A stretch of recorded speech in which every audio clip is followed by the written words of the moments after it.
बच्चा बड़ा प्यारा है। क्या नाम है इसका? रोहित।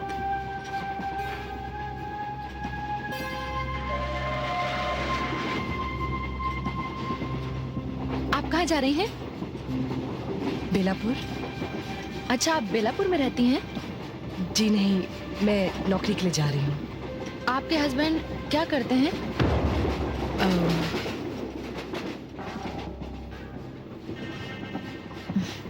मैं समझ गई। माफ करना बहन, सुख दुख तो जिंदगी में आते रहते हैं। आप बेलापुर में कहाँ जाएंगी? बेलापुर से 5-6 किलोमीटर दूर गीता देवी का महिला आश्रम है, वहाँ। हाँ हाँ, मैंने उनके बारे में सुना है। वो बहुत बड़ी सोशल वर्कर हैं। मैं बेलापुर से थोड़ी सी आगे रहती हूँ। मैं 1-2 हफ्ते के लिए मायके गई थी।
Excuse me.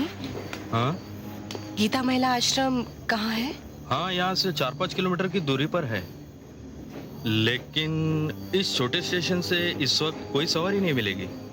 ओह, तो आपको सुबह तक इंतजार करना पड़ेगा। हाँ, अगर आप चाहें तो अंदर ऑफिस में आराम कर सकती हैं। जी नहीं, मैं यहीं वेट करूंगी। Thank you. जैसी आपकी इच्छा।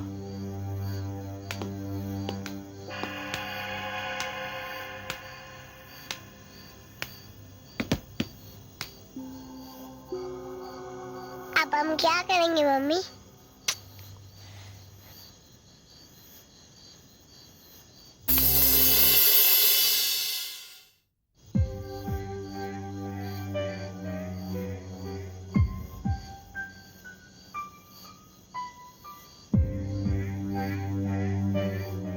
कहाँ जाना है?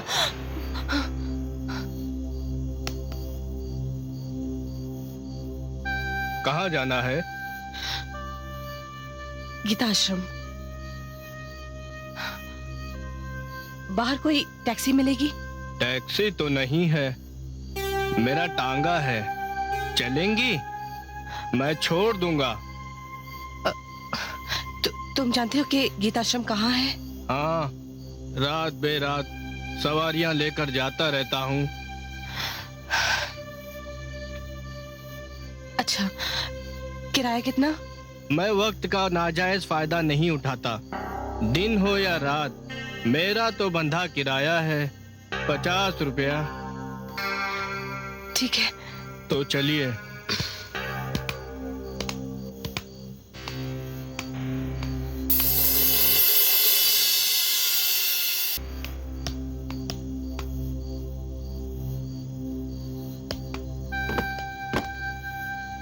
बैठ जाइए।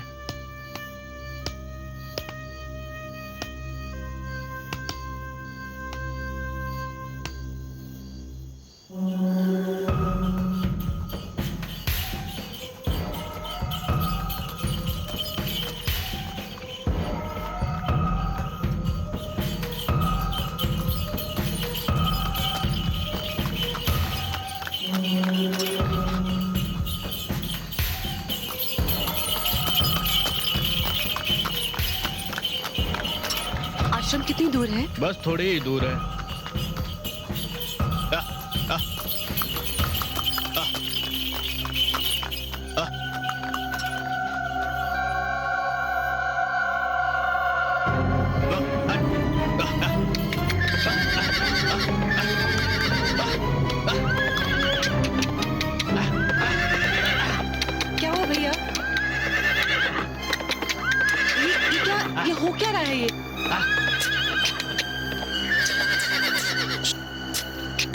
क्या हुआ?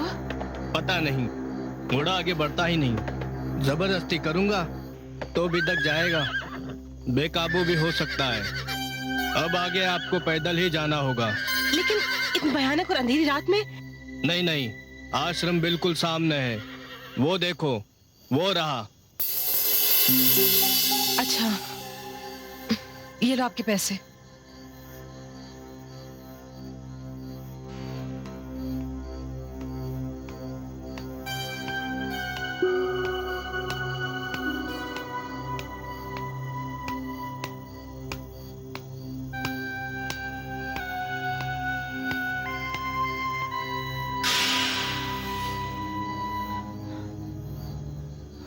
कौन है?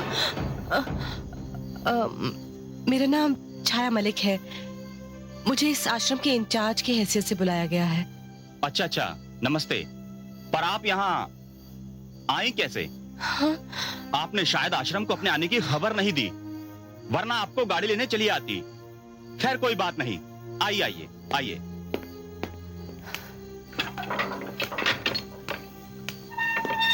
आइए, वो देखिए, वो रहा सामने ऑफिस। जाइए आप।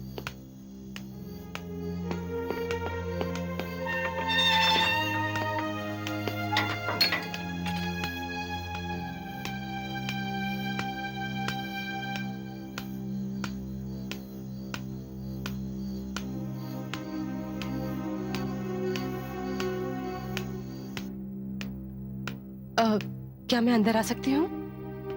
आइए।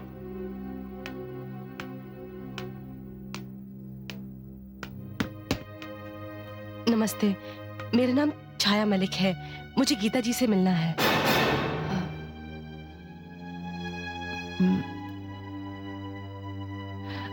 गीता देवी से?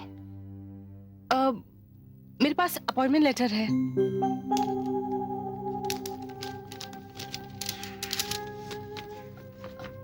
हाँ, ये लेटर तो मैंने ही पोस्ट करवाया था। गीता जी, अब मैं आपसे कैसे कहूं? वो दिन हमारे आश्रम के लिए बड़ा ही मनहूस दिन था। जिस दिन हम सब के दुर्भाग्य से गीता देवी हमें छोड़कर चली गई। क्या?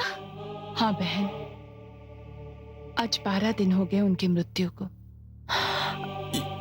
लेकिन ये सब हुआ कैसे? होने को कौन टाल सकता है? कल उनकी 13वीं है। उनके पति हरिद्वार से लौट रहे हैं उनकी अस्थियां लेकर।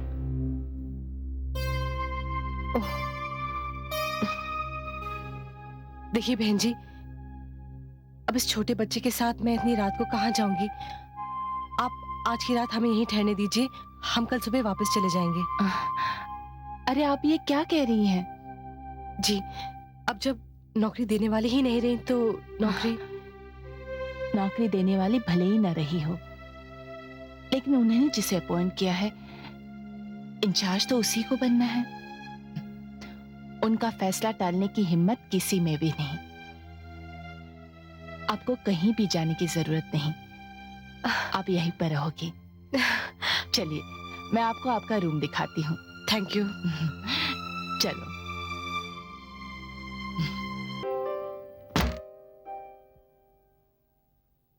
आइए।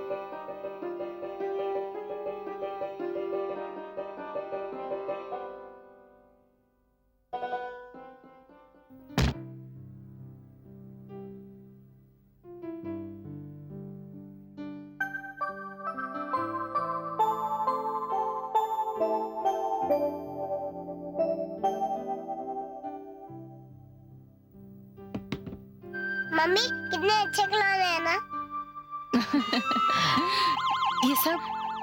ये सब कुछ तुम्हारा है। इस कमरे को गीता बहन की इच्छा के अनुसार ही सजाया गया था। वो जानती थी तुम्हारे साथ तुम्हारा बच्चा भी यहाँ आने वाला है। किसी चीज की जरूरत हो तो बता देना। नहीं, मुझे किसी चीज की कोई जरूरत नहीं। कितनी महान थी गीता जी। दूसरों की जरूरतों का कितना ख्याल था उन्हें। मैं कितनी बदनसीब हूँ जो मुझे उनके साथ काम करने का मौका ही नहीं मिला। सिर्फ इतना ही नहीं, वो यहाँ पर बाजू वाले कमरे में रहती थी। उनकी ये इच्छा थी कि तुम और तुम्हारा बच्चा उन्हीं की निगरानी में रहे। काश ऐसा होता। खैर, ईश्वर की इच्छा। तुम आराम करो, कल सुबह बात करेंगे। जी। ओम शांति। ओम शांति।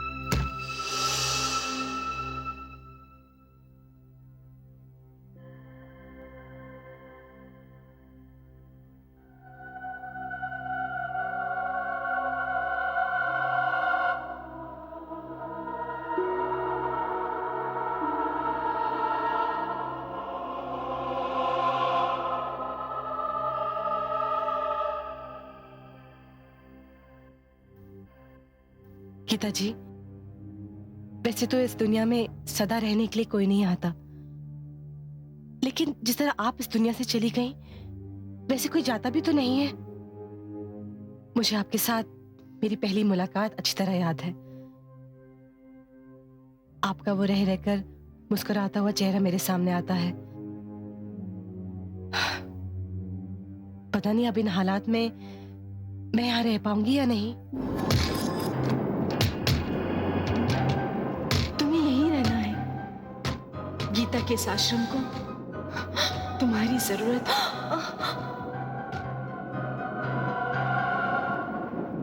अभी अभी मैंने जो आवाज सुनी, ये मेरे मन की आवाज है। शायद मेरा मन भी यही कहता है। गीता जी, मैं यहीं रहूंगी, यहां से कभी नहीं जाऊंगी। जो जिम्मेदारी आपने मुझे सौंपी है, उसे पूरा करने की कोशिश करूंगी।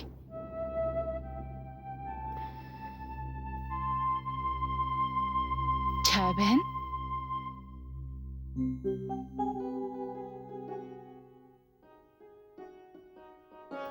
वो आपने कहा था ना कि गीता जी का कमरा मेरे कमरे के साथ ही है, इसलिए मैं अपने आप को रोक नहीं पाई। ये तुमने बहुत अच्छा किया। मुझे तुम्हारी मर्जी जानकर बहुत खुशी हुई कि तुम यहीं पर रहना चाहती हो। इस आश्रम को छोड़कर तुम कहीं नहीं जाओगी।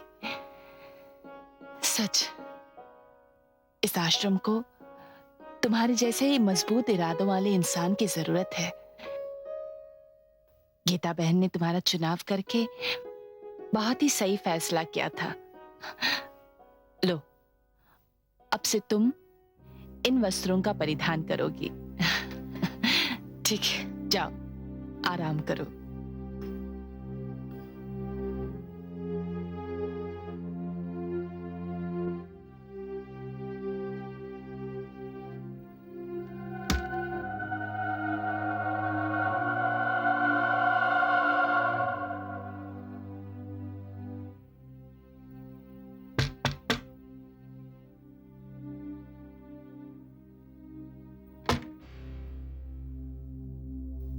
ओम शांति। छाया बहन, आप इस आश्रम के परिधान में बहुत सुंदर लग रही हैं। चले? कहाँ चलना है? भाई सेवानंद आज हरिद्वार से लौट कर आ रहे हैं। भाई सेवानंद? हाँ, गीता देवी को गीता बहन और उनके पति को भाई सेवानंद कहते हैं आश्रम के सारे लोग। आपको भी उन्हें भाई सेवानंद करके ही कहना होगा। ठीक है, चलिए। जी।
नमस्कार भाई सेवानंद।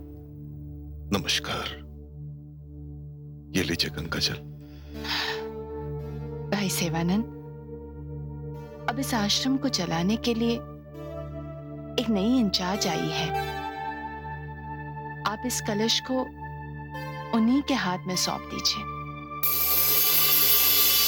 छाया बहन इस आश्रम की नई इंचार्ज।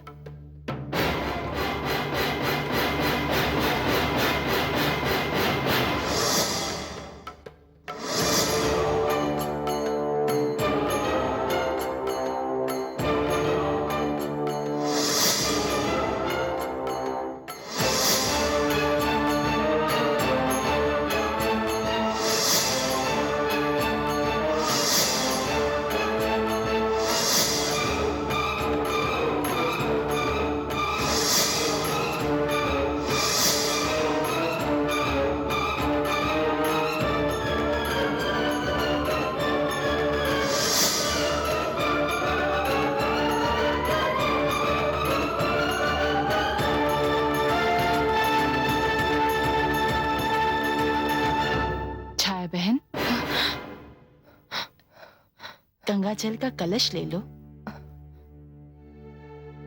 लीजिए। और अब चलो, हमें 13वीं की क्रिया पूरी करनी है। चलिए।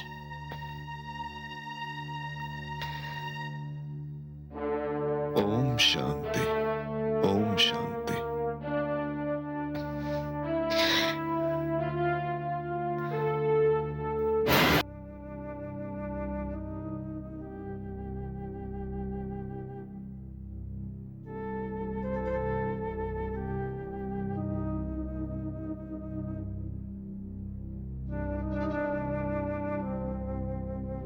ओम शांति।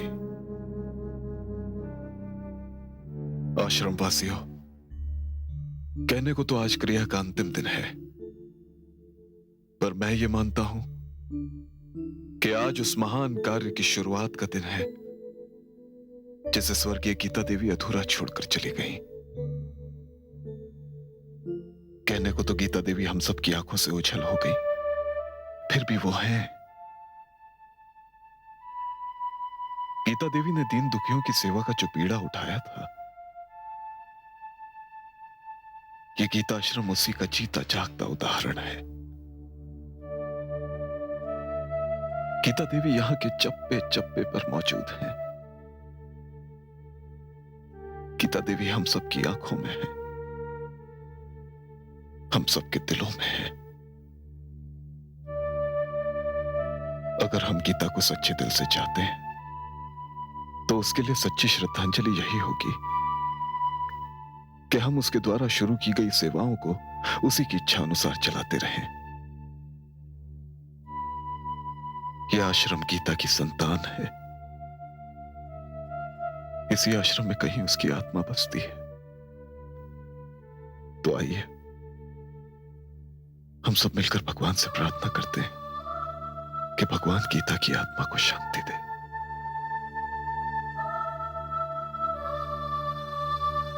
ओम शांति शांति शांति।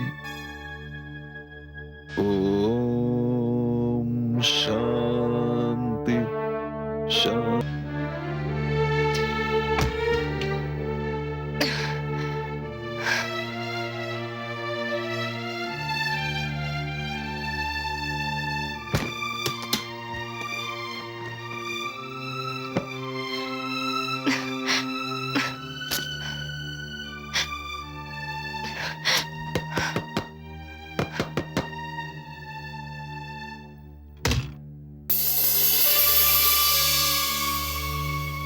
भाई सेवानंद,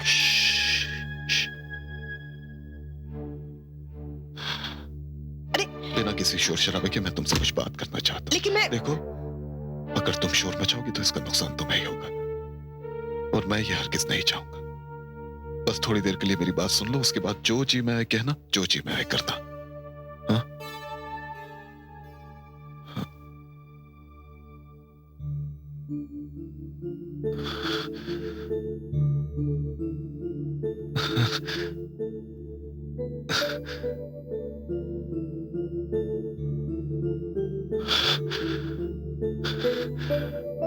मेरा बच्चा। रुक जाओ, मत छुओ इसे।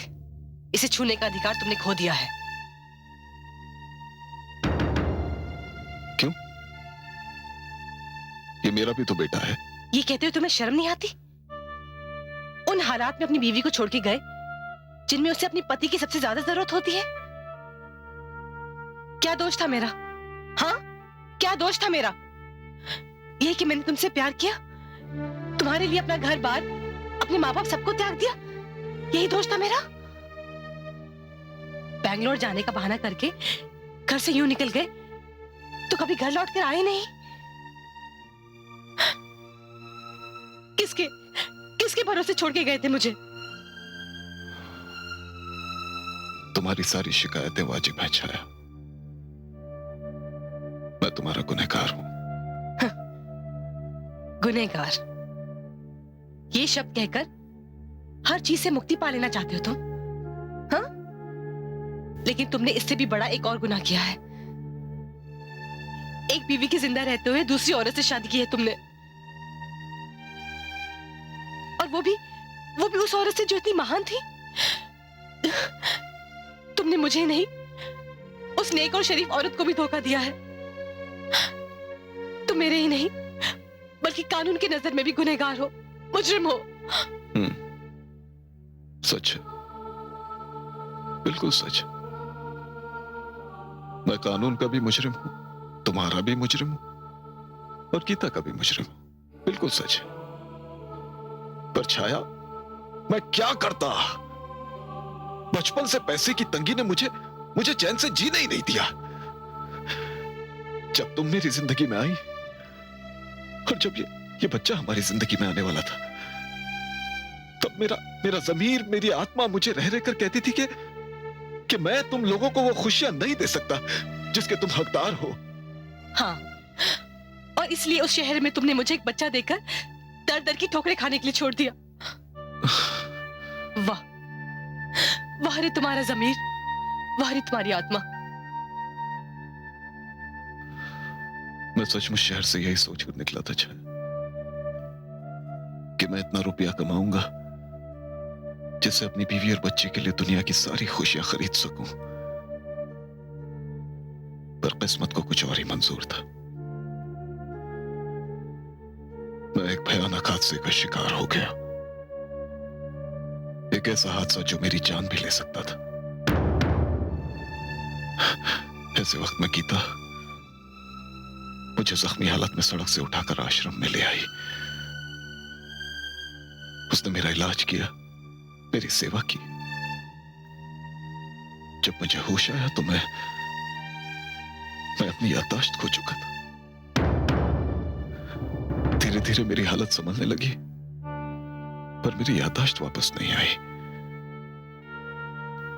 छाया, गीता ने मेरी बहुत सेवा की, इतनी सेवा कि उसकी सेवा के बोझ तले मैं दब सा गया।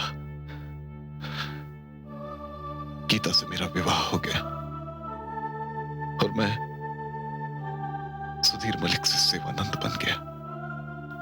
सेवानंद, ये नाम मुझे कैसे मिला मैं खुद नहीं जानता। फिर अचानक एक दिन मेरी याददाश्त वापस आ गई तो मैं गीता को सब कुछ सच सच बता देना चाहता था, लेकिन मुझे पता चला कि गीता दिल की मरीज है। मैं लाख चाहते हुए ये नहीं बता सका उसे कि मैं सुधीर मलिक हूं, और ना ही ये बता सका कि मैं शादीशुदा हूं। छाया, मैं डरता था कि सच्चाई जानकर कहीं सदमे से गीता खत्म ना हो जाए। फिर मेरे सामने चुप रहने के सिवाय और हालात के आगे सर झुकाने के सिवाय और कोई रास्ता नहीं था। और इन 5 सालों में तुमने ये जानने की कोशिश कभी नहीं की कि तुम्हारी बीवी और तुम्हारे बच्चे किस हाल में है? वो जिंदा है या मर गए? छाया, मैं हालात के सुधरने का इंतजार कर रहा था, पर तकदीर के हाथों पे बस हो गया। छाया, छाया, मुझे माफ कर दो। ये सब तकदीर का खेल है। तकदीर ने ही गीता को मुझसे मिलाया। तकदीर ने ही उसे मुझसे वापस छीन ली। तकदीर ने ही तुम्हें और मेरे बच्चे को यहां तक भेजा। किसी ने सच कहा है, तकदीर के हाथों इंसान बेबस हो जाता है। छाया, मैं तो बस इतना कहना चाहता हूं कि जो अपराध मुझसे अनजाने में हुआ, उसके लिए मुझे माफ कर दो। भगवान के लिए मुझे माफ कर दो छाया, मैंने बहुत दुख झेले हैं। पाप तो मैंने किया है, अब उस पाप के प्रायश्चित की एक ही सूरत है, इस आश्रम की सेवा। छाया, तुम भी आश्रम की सेवा करने आई हो, मैं भी तुम्हारा हाथ बटाऊंगा। हम दोनों मिलकर दीन दुखियों की सेवा करेंगे। इससे गीता की आत्मा को भी शांति मिलेगी। पर छाया, मुझसे एक वादा करो कि तुम मुझे और इस आश्रम को छोड़कर कभी नहीं जाओगे। वादा करो मुझसे छाया, वादा करो मुझसे।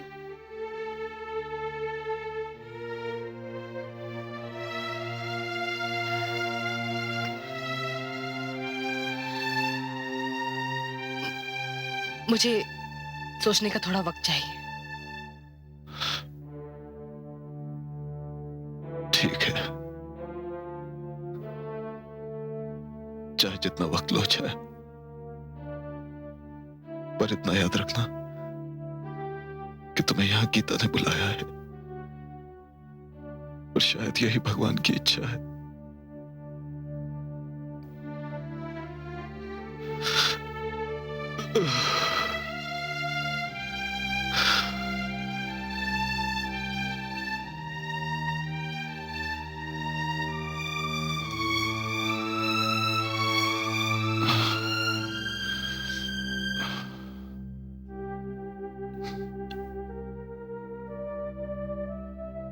सदा सुखी रहो मेरे बच्चे।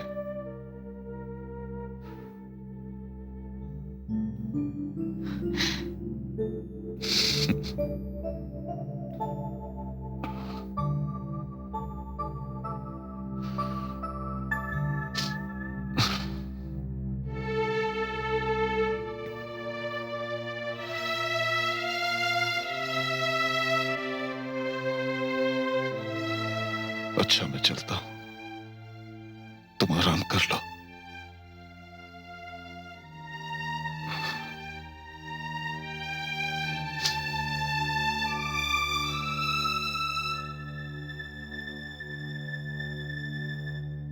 और याद रखना छाया, मैं यहां सुधीर मलिक नहीं, भाई सेवानंद हूं।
यहाँ इस वक्त क्या कर रही हो?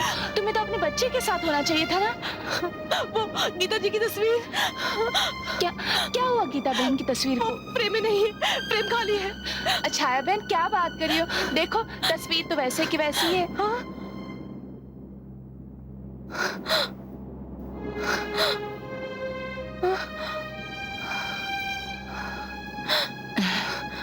छाया बहन लगता है तुम बहुत थक गई हो। जाओ जाओ जाकर आराम करो। कल से तुम्हें आश्रम की सारी जिम्मेदारियां भी तो संभालनी है। जाओ जाकर सो जाओ।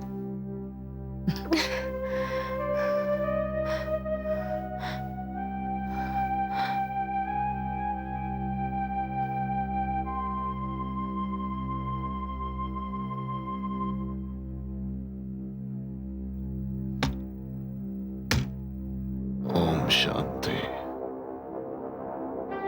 ओम शांति। ओम शांति। ओम शांति। ओम शांति। ओम शांति। भाई सेवानंद, आपने मुझे बुलाया? हाँ कामिनी, क्या बात है भाई सेवानंद?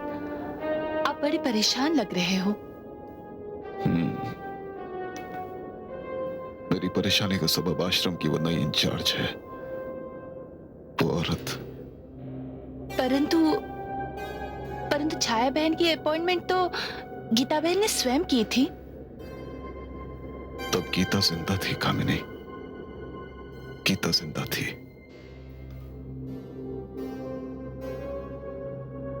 मेरी चिंता यही है कि एक अनजान औरत के हाथ में इतने बड़े आश्रम का इंतजाम सौंप देना क्या ठीक रहेगा। याद रहे कामिनी, अगर इस आश्रम को जरा भी नुकसान पहुंचा तो गीता की आत्मा को बहुत दुख होगा। मैंने इस आश्रम का नमक खाया है। जिस तरह से मैंने गीता बहन की उनके अंतिम सांस तक सेवा की थी, उसी तरह से मैं इस आश्रम की भी सेवा करूंगी। मैं छाया बहन का मार्गदर्शन करूंगी। आप चिंता न करें। ओम शांति शांति शांति। ओम शांति शांति शांति। नहीं नहीं, मैं यहाँ नहीं रह सकती। मैं अपनी पीड़ा, अपनी भावनाओं को छुपा नहीं पाऊंगी। मेरे और सुधीर के संबंध के बारे में लोगों को पता चल गया तो पता नहीं उसका परिणाम क्या होगा। हो सकता है मेरी वजह से आश्रम बदनाम हो जाए और ये सब देखकर गीता बहन की आत्मा को दुख होगा। मेरा यहाँ से चले जाना ही ठीक है, लेकिन जाने से पहले मैं उस महान आत्मा को प्रणाम करके आती हूँ।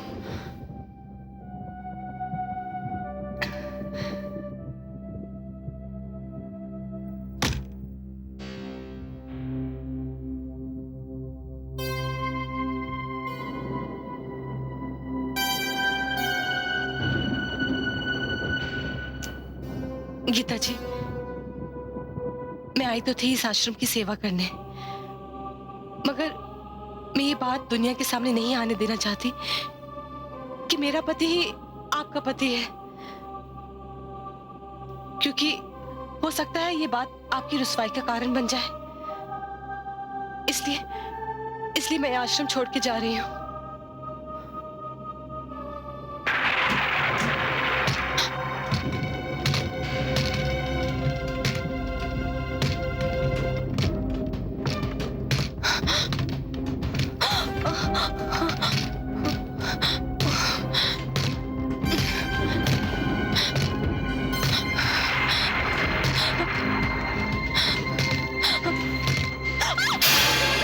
दरवाजा खोलो, कोई है। खोलो।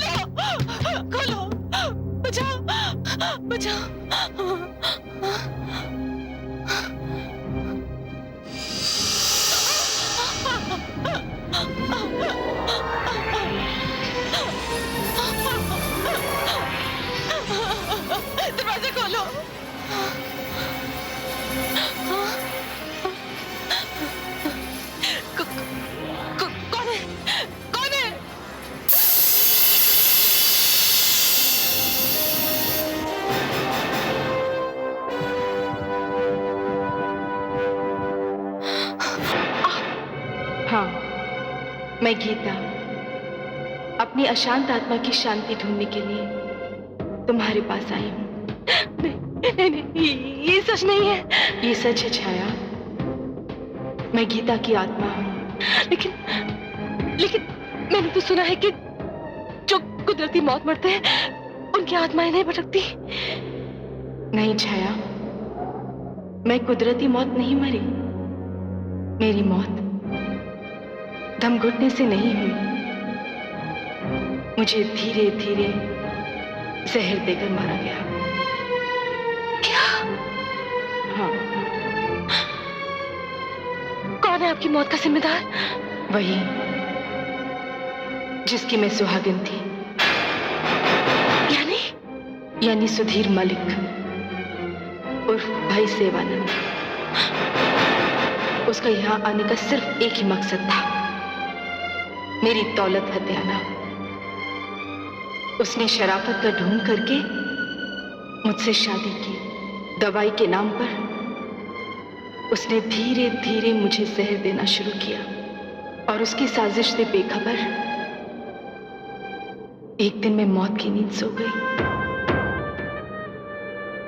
बस तुम्हें यही बताने के लिए मेरी आत्मा बेचैन थी। वो शादीशुदा था पहले से ही। इस सच्चाई का पता मुझे बस कुछ दिन पहले अपनी मौत के बाद पता चला। यकीन मानो छाया, अगर मुझे पहले पता होता तो तुम्हारे साथ ये अन्याय मैं कभी नहीं होने देती। नहीं गीता जी, जो ज्यादती उसने आपके साथ की है वो तो मेरे साथ किए गए सुलूक से भी ज्यादा भयानक है। मेरे को तो उसने एक बच्चा देकर दर दर भटकने के लिए छोड़ दिया, लेकिन आपको मारकर उसने एक मसीहा को मार दिया। गीता जी, उस आदमी को इस बात की सजा जरूर मिलनी चाहिए। हाँ छाया, इसलिए तो मैं तुम्हारे पास आई हूं। तुम इस आश्रम को छोड़कर कहीं नहीं जाओगी। वो इंसान एक अपराधी है। उसने तुम्हारे बच्चे के साथ अन्याय किया है, उसने मेरे साथ अन्याय किया है। यह आश्रम जो गरीबों के लिए है, उनकी मदद के लिए उसे नुकसान पहुंचाने की कोशिश की। वो एक मुजरिम है छाया, और उसे सजा तुम दोगी। मैं? हाँ छाया, उसकी सबसे बड़ी बदनसीबी ये है कि तुम इस आश्रम में आ गई। अगर तुम यहां ना आती तो इस राज पर से पर्दा कभी नहीं हटता और वो यूं ही भाई सेवानंद बनकर यूं ही दुनिया को धोखा देता रहता। छाया, अब ये लड़ाई तुम्हें लड़नी है, अपने बच्चे के लिए, मेरे लिए, इस आश्रम के लिए और इस आश्रम में जो दीन दुखियारे हैं उनके लिए। हाँ गीता जी, मैं ये लड़ाई लड़ूंगी। मैं ये आश्रम छोड़ के नहीं जाऊंगी। तुम्हें हर कदम पर सावधान रहना पड़ेगा छाया।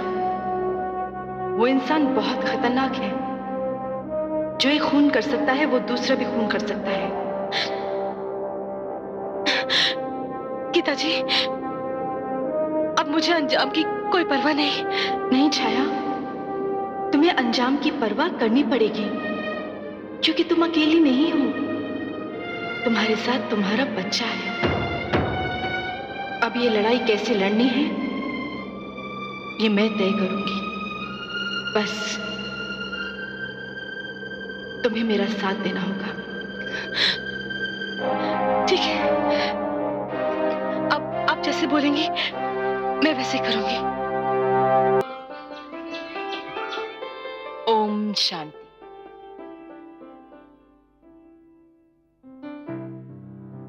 यह है छाया बहन, गीता महिला आश्रम की नई इंचार्ज।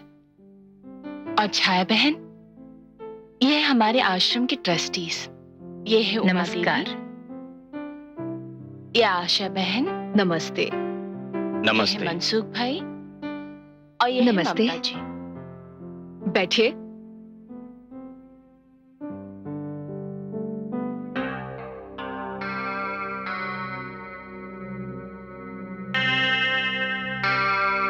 छाया बहन, सबसे पहले इन कागजात पर आप दस्तखत कर दीजिए प्लीज।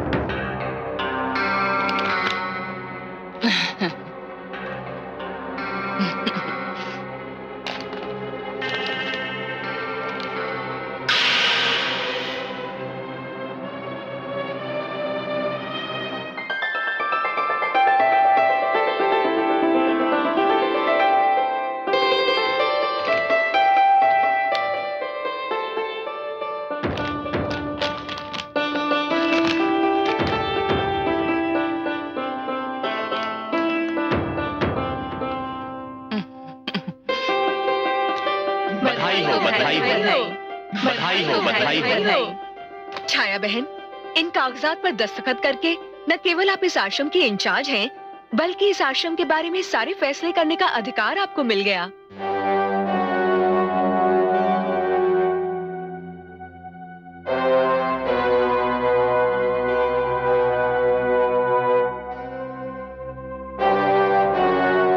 भाई सेवानंद, आप तो जानते होंगे और गीता बहन ने तो आपको बताया ही होगा, जो औरत आज पोस्ट पर आ रही हैं, उनको इस आश्रम की सारी जिम्मेदारी और सारे अधिकार सौंप दिए हैं। हाँ, कहा था गीता ने मुझसे, कहा था। छाया देवी, बड़े आश्चर्य की बात है कि गीता जी ने मरने से पहले हम सबसे ये कहा था कि अगर मुझे कुछ हो जाए तो मेरे मरने के बाद इस आश्रम की नई इंचार्ज चुन लेना और उसे गीता जी के रूप में ही देखना।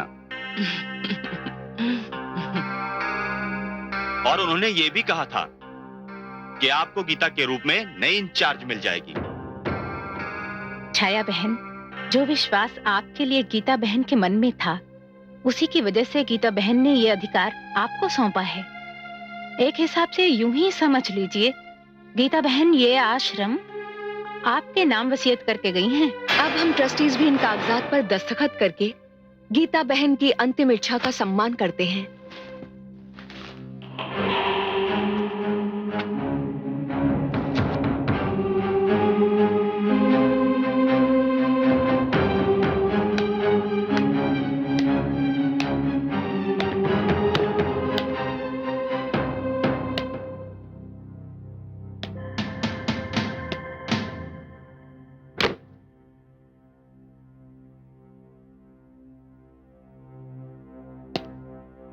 बधाई हो छाया, अब तो पूरा आश्रम ही तुम्हारे हाथ में आ गया है। मेरा और तुम्हारा काम अब और भी आसान हो गया है। फिर भी एक सवाल पूछना चाहता हूं तुमसे।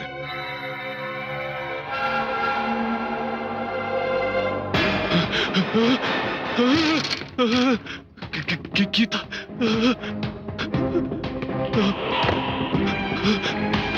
अरे छाया, आपकी तबीयत तो ठीक है? हाँ, वो कहाँ गई? हाँ, लेकिन हुआ क्या? नहीं छाया, वो तुम आपको देखकर तो ऐसे लग रहा है जैसे आपने जागती आंखों से कोई भयानक सपना देखा हो। नहीं, मैं तो यहाँ इसलिए। शायद आप मेरा जवाब सुनने आए हैं। हाँ, मैं तुम्हारा जवाब सुनने आया हूं। क्या जवाब है तुम्हारा?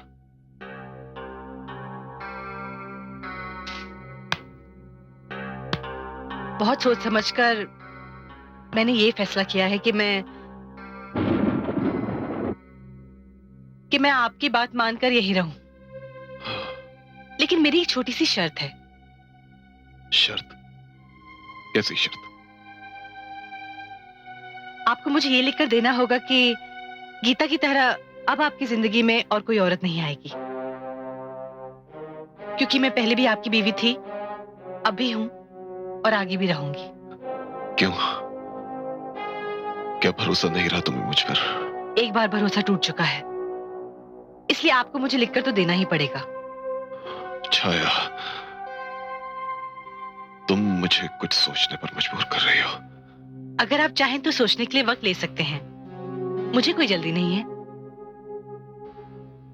क्योंकि अब तो यह आश्रम मुझे ही चलाना है। छाया, कहीं ऐसा तो नहीं कि तुम मुझसे पीछा छुड़ाने की कोशिश कर रही हो? मगर एक बात याद रखना छाया, इस पूरे इलाके में मैं भाई सेवानंद हूं। मेरे साथ चालाकी करने की कोशिश मत करना।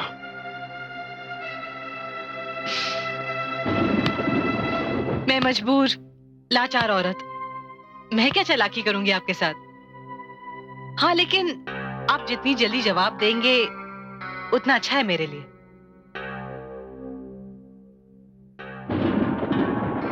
ठीक है, मैं तुम्हें बहुत जल्द जवाब दूंगा, बहुत जल्द।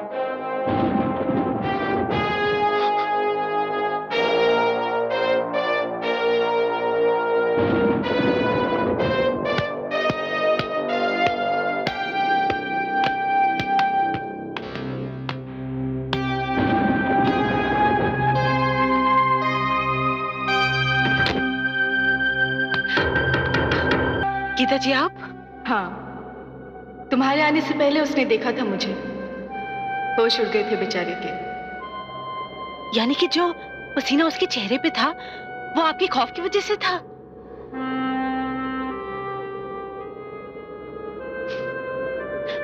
लेकिन गीता जी, आपने मुझे ये नहीं बताया था कि आपने आश्रम के सारे अधिकार मुझे दे दिए हैं।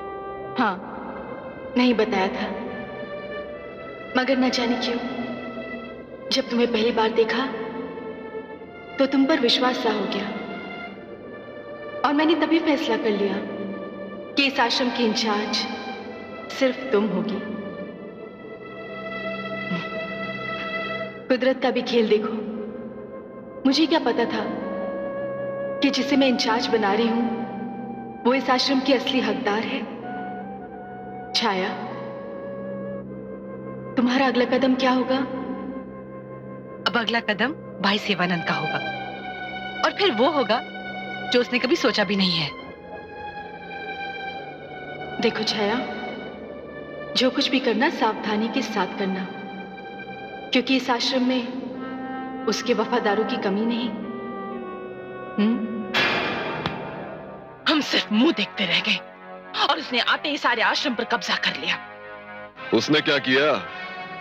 ये सब तो मरने से पहले वो गीता करके चली गई। हाँ, तो आपको इसके बारे में कुछ भी पता नहीं था? नहीं कामिनी, कुछ भी पता नहीं था मुझे। यही तो हैरत की बात है कि मुझे पता ही नहीं चला कि ये सब कुछ कैसे हुआ। कब गीता ट्रस्टी से मिली, कब ये लिखा पढ़ी कर डाली, कुछ पता नहीं चला मुझे। और इसमें सारा कसूर तुम्हारा है कामिनी, सारा दोष तुम्हारा है। हाँ, सारा दोष मेरा ही है। मिस्टर सुधीर मलिक, तुम्हें इस आश्रम में लाने वाली कौन? मैं। तुम्हें गीता से मिलवाने वाली कौन? मैं।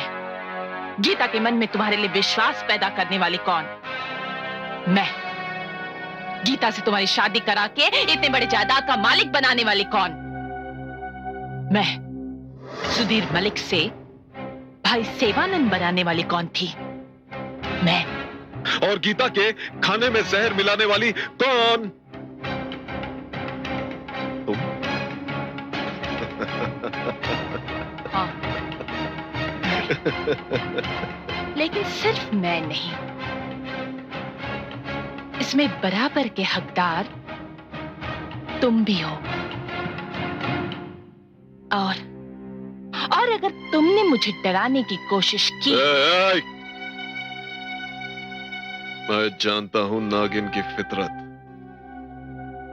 वो डस लेती है, पर मैं भी सपेरा हूं। फॉर योर इंफॉर्मेशन, तुमने गीता के खाने में जहर मिलाने का जो एक्शन किया था ना, वो मैंने वीडियो कैमरे में कैद करके रख लिया है।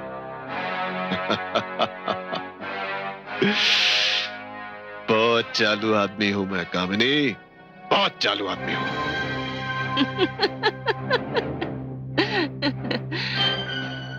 अभी जो आपने खुद की तारीफ में जो लफ्ज इस्तेमाल किए ना, आपके कारनामे उससे बहुत बड़े हैं। लेकिन मिस्टर मलिक, मैंने भी कच्ची गोलियां नहीं खेली है, और इसीलिए मैंने तुम्हारा और मेरा कॉन्वर्सेशन टेप कर रखा है।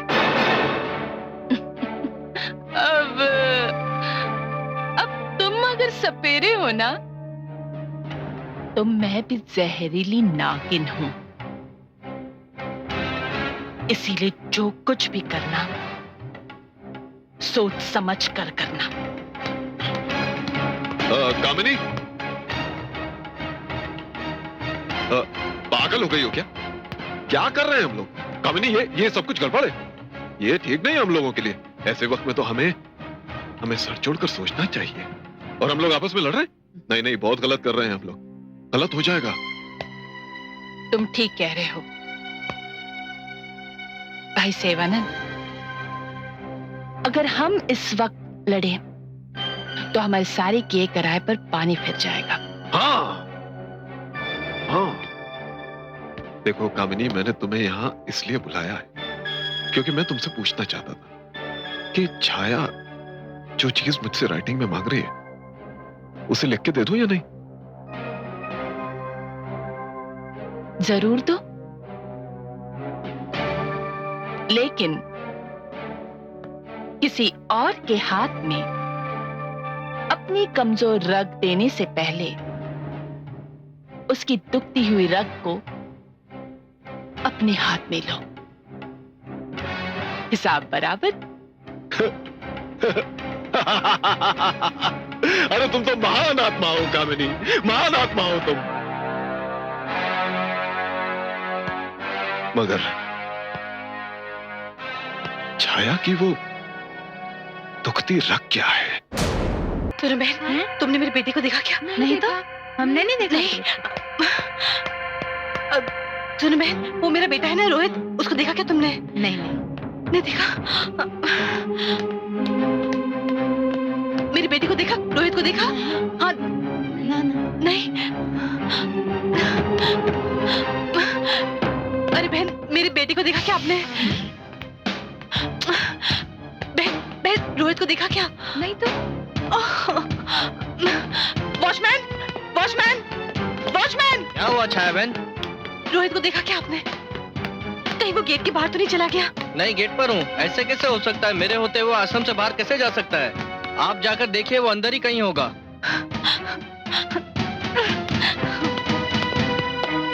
क्या कह रही हो छाया? इतना छोटा बच्चा आश्रम छोड़कर कहाँ जा सकता है?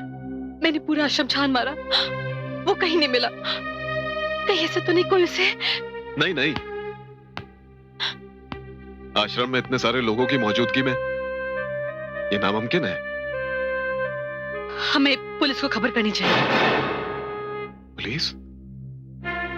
पुलिस? दिमाग खराब हो गया तुम्हारा? इस आश्रम में आज तक पुलिस नहीं आई है और तुम? आज तक इस आश्रम से कोई बच्चा भी तो गायब नहीं हुआ है। तुम कुछ भी कहो, मैं पुलिस में खबर करूंगी। छाया, सोच लो छाया। देखो, अगर बच्चा किसी गलत हाथ में पड़ गया तो पुलिस को खबर करने से उसकी जान को खतरा भी हो सकता है। इसका मतलब ये हुआ कि इस आश्रम से किसी ने मेरे बच्चे को अगवा किया है। अगवा? मगर कौन कर सकता है ऐसा? हा? या तो कोई ऐसा शख्स होगा जिसको तुमसे कोई खतरा हो और जो जानता हो कि बच्चा मां की कमजोरी होता है।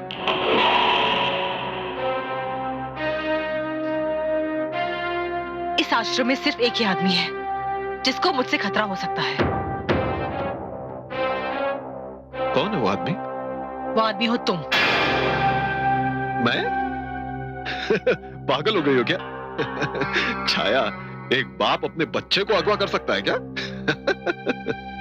जो इंसान बाप का फर्ज निभाना जानता हो वो अगवा नहीं कर सकता, लेकिन जो बाप होने का नाटक कर रहा हो वो ही काम कर सकता है।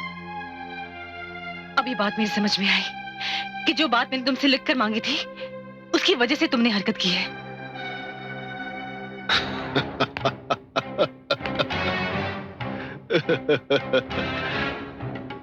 तो बात समझ में आ गई तुम्हारे, हाँ?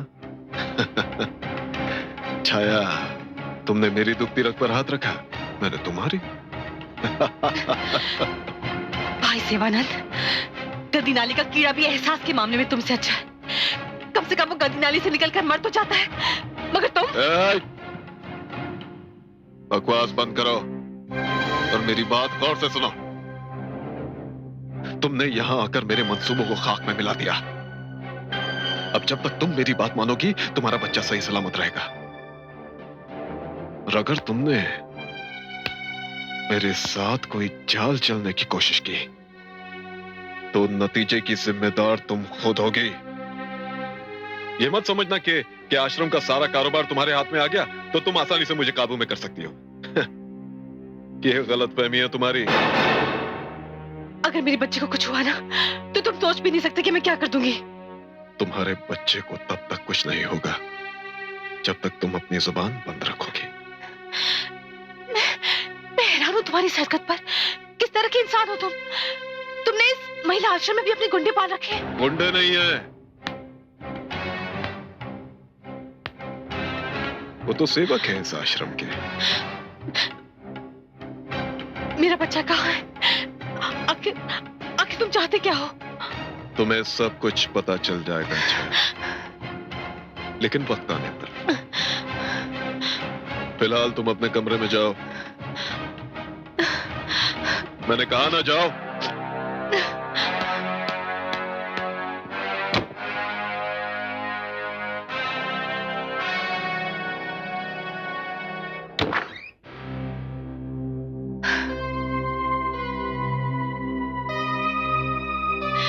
गीता जी, इस जंग का पहला निशाना मेरा बच्चा रोहित बना है।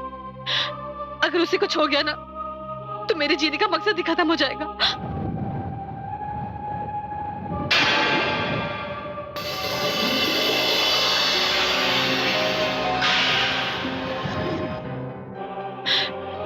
गीता जी, डरो नहीं छाया, ऐसा कुछ नहीं होगा। ये लड़ाई सिर्फ तुम्हारी नहीं, मेरी भी है। और इस लड़ाई में तुम हारी नहीं हो। ये हमारा पहला मोर्चा है और इसमें दुश्मन की चाल कामयाब नहीं होगी। छाया, तुम अपने बच्चे को नहीं देख सकती। मैं आत्मा हूं, मैं तुम्हारे बच्चे को देख सकती हूं। तुम्हारा बच्चा एकदम सुरक्षित है। अब हमें ये देखना है कि दुश्मन की अगली चाल क्या होगी।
छाया, आओ और अपने बच्चे को ले जाओ। Mummy, mummy. रोहित, रोहित, रोहित। रोहित, रोहित, मेरे बच्चे, रोहित, मेरे बच्चे, रोहित। छाया, अपने बच्चे को लेकर यहाँ से जाओ। हाँ, जाओ छाया, जाओ।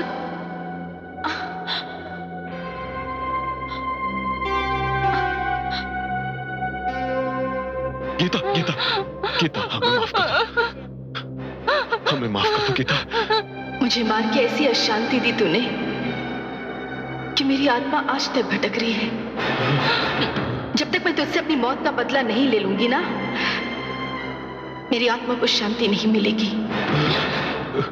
सेवानंद, तू इंसान के रूप में एक लालची भेड़िया है। तेरा ये लालच तुझसे कुछ भी करवा सकता है। मैं शायद तुझे माफ भी कर देती, मगर तू तो एक मासूम बच्चे की जान देना चाहता है, और वो भी उसका बाप होके। मैंने कुछ नहीं किया, मैंने कुछ नहीं किया गीता। जो कुछ मैंने किया ना, ये इस औरत के कहने पर किया, इस औरत के। हाँ। गीता बहन, हमें माफ कर दो हमें। जितना नीच तू है, उतनी ही नीच ये औरत है। कामिनी, तुझे याद है मैं तुझे कहां से लेकर आई थी जब एक गाड़ी ने तुझे सड़क पर उड़ा दिया था? मैंने तुझे जिंदगी दी थी और तूने मुझे मौत। तू तो मेरी सौत भी बनना चाहती थी, और बन भी जाती अगर छाया ना आती तो। गीता बहन, मुझे माफ कर दो मुझे। नहीं नहीं, तुम दोनों का गुनाह माफी के लायक नहीं है। जिस तरह तुम दोनों ने इस बच्चे को नीचे फेंका, उसी तरह मैं भी तुम दोनों को ऊपर से नीचे फेंकूंगी। हमें माफ कर दो। बस यही सजा है तुम दोनों की। गीता, गीता, आगे नहीं आना, हमें माफ कर दो गीता, गीता, गीता, माफ कर दो।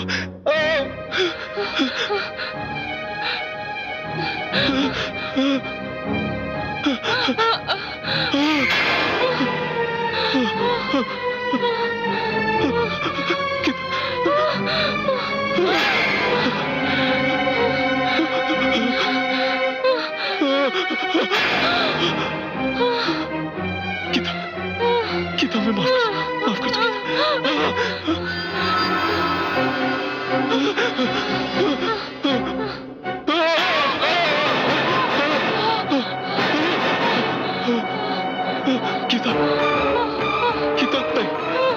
गीता, गीता, नहीं, माफ कर दो गीता, गीता, नहीं, गीता, नहीं, गीता।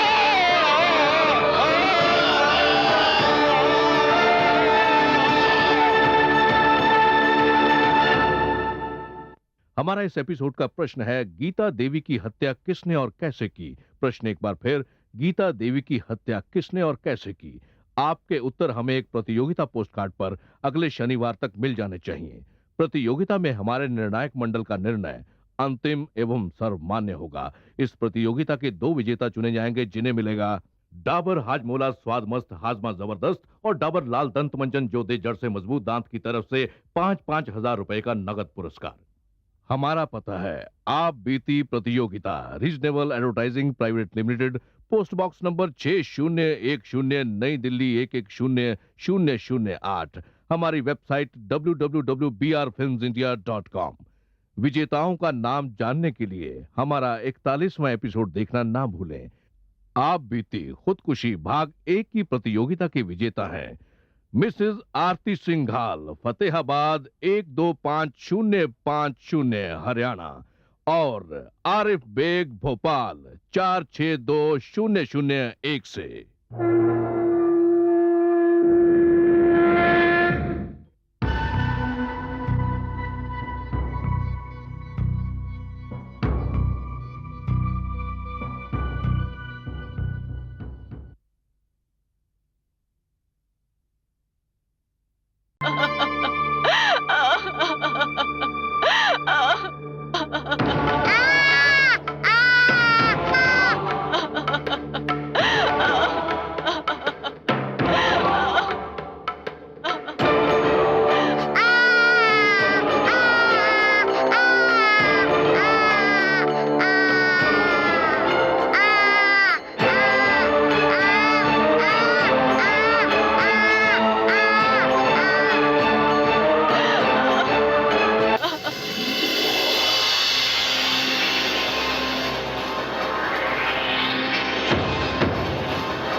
जी, गीता जी।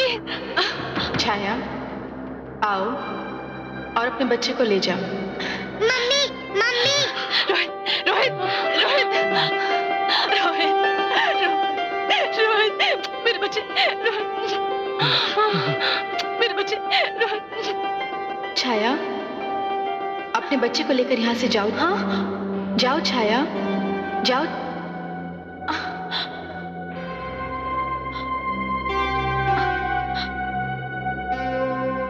गीता गीता गीता, हमें माफ कर दो, हमें माफ कर दो गीता।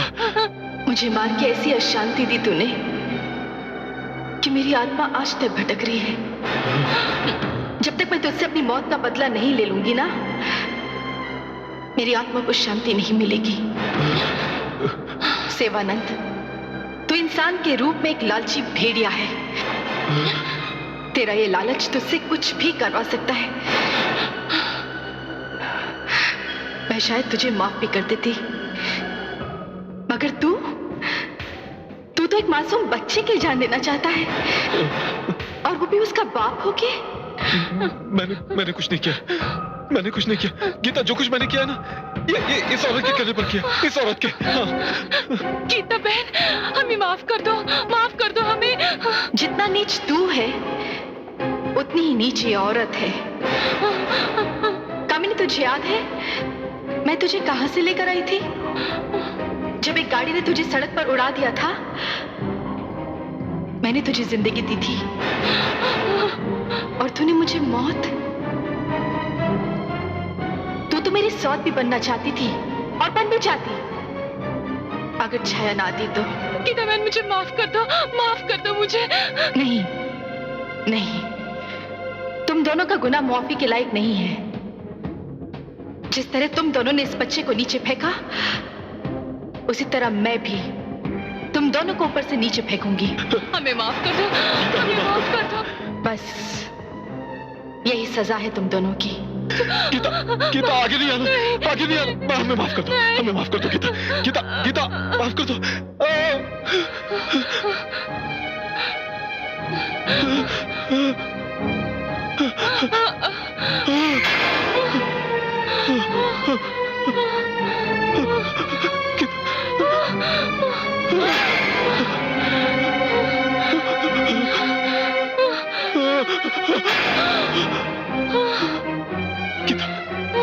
गीता, हमें माफ कर दो गीता।